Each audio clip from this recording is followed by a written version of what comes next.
may be about to make historic changes to the rights of parents in the country. Let's go through it now.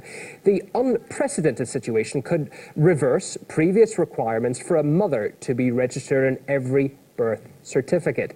Now, at the centre of the legal battle is a single parent who was born a woman but now lives as a man after undergoing surgery. He wants to be identified as the father or parent and says that not being allowed to do so violates his human right to privacy and family life.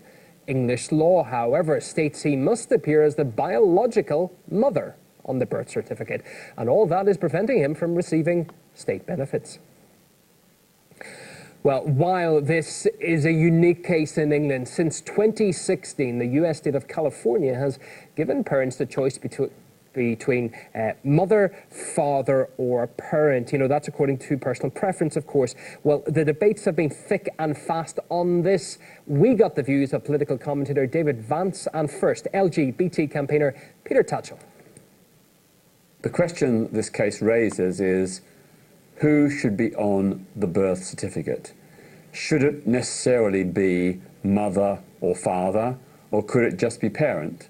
I think that it's not really important for legal reasons or any other practical reason why it has to be a mother. Peter's just said this. Let's remove mother from the birth certificate and replace it with something more non-specific, such as parent.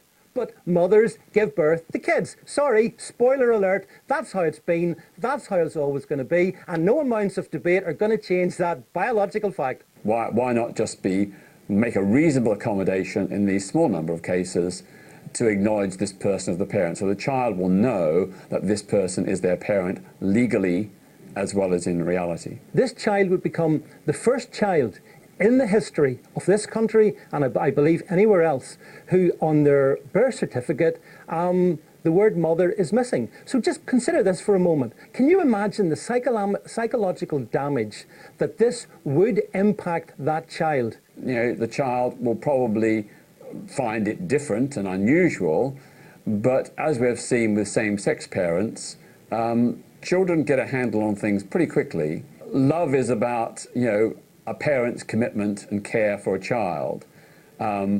What's on the birth certificate really doesn't affect that love and commitment. In those instances that you've mentioned, same-sex couples, regardless of the configuration, the child was always born to a woman.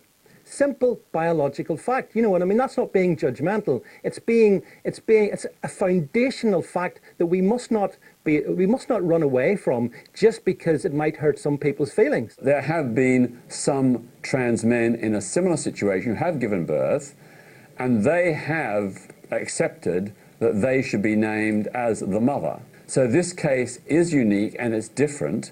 But I think the number of instances that will be involved in a similar circumstance is so tiny, we should not get het up about it, and we should just make the accommodation. But Peter, Peter, the law is not based on exceptions. The law must apply to all. You just can't operate it the way that you'd like to. So the fact of the matter is that this child was born to a woman, and therefore the birth certificate should reasonably reflect that reality.